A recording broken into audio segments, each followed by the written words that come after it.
I'm here today to review Jessica Shirvington's fourth book in the Embrace series. This is Endless. It was amazing from beginning to end. I love how the characters have grown so much. I mean, it's not just our female protagonists. Violet grows, Lincoln grows a lot, and, you know, even Phoenix. Everyone just grows. I wish there was a little more with Steph, but I guess they didn't have a lot of, the author didn't have a lot of space to kind of include her because she is not Grigori, so they tried to, she included her as much as she could, I guess, without the character seeming to be irrelevant and just in the way of the plot.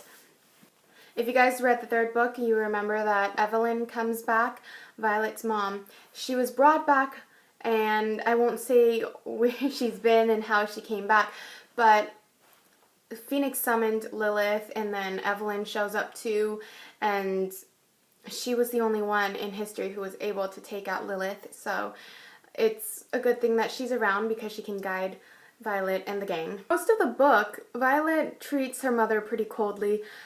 She doesn't even call her mom, really. She just calls her Evelyn the whole time. And I really like that both her parents are pretty involved in this story. Even her father joins in with all this action.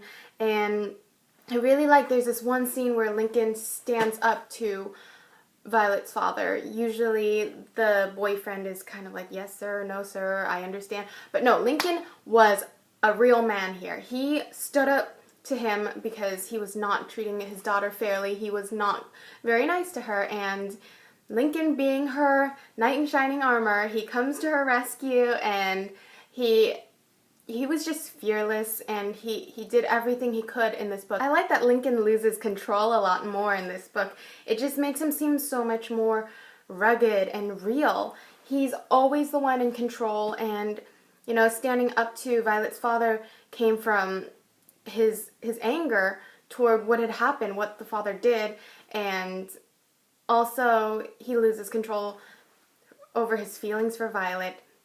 Usually he's the one that's holding back, and he kind of gives in, and he can't help it. And I felt so sad for both of them because they know that they're soulmates, they know that they love one another, and it's so painful to be around each other and not be able to connect that way. And the reason why they don't bond as soulmates is because of what happened to Nyla and Rudy when soulmates and when Grigori partners are soulmates. If one dies, the other one basically dies too because their soul shatters and they're just kind of frozen, their soul is gone, and they're basically dead. This book has had more action than all three of the previous ones combined. I mean, every little move they made was so calculated, so crucial, and there was a lot of twists and turns that I didn't see it coming, and I thought I had it all figured out, and I certainly didn't. Such an emotional wreck while reading this book because there's so many happy moments, so many sad moments, so many touching moments.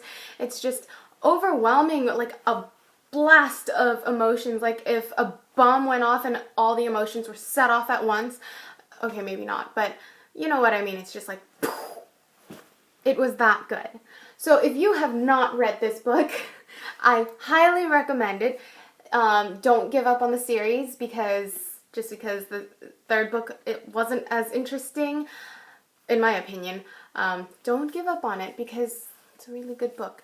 I don't ever give up on series. I always kind of push through it, and I'm so glad that I did the same for this book. And also, in the very back, hold on. Okay, there we are. It shows that there's going to be a fifth book, which appears to be the last one. It's called Empower, and that's going to be published in May 2014. I am so excited, and I'm glad it doesn't end the way it ends in here, that if this is how it all ends, I don't like it. So I'm glad that Violet's story continues because I would have been pissed. I'm so glad I read this book because honestly I haven't really been in the mood to read a lot. I mean, I've been reading every day, but just at a lot slower pace. It would take me about a week to finish a book, whereas before it would take me 3 days maybe on average, and I was just slowing down because I was kind of getting tired of reading. I was frustrated because I couldn't find anything that was really exciting, and this book has kind of brought me back. I usually get into those funky moods from reading books like Looking for Alaska and 13 Reasons Why and The Fault in Our Stars. Just depressing books make me never want to read.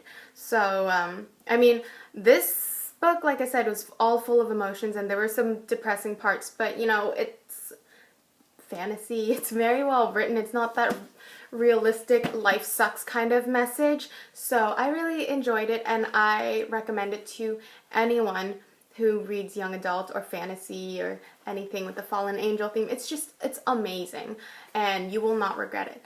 I hope this video was helpful to you, and I will talk to you guys next time. Let me know what you think in the comments below. If you've read the book, let me know if you liked it or not. I'll talk to you guys soon. Bye.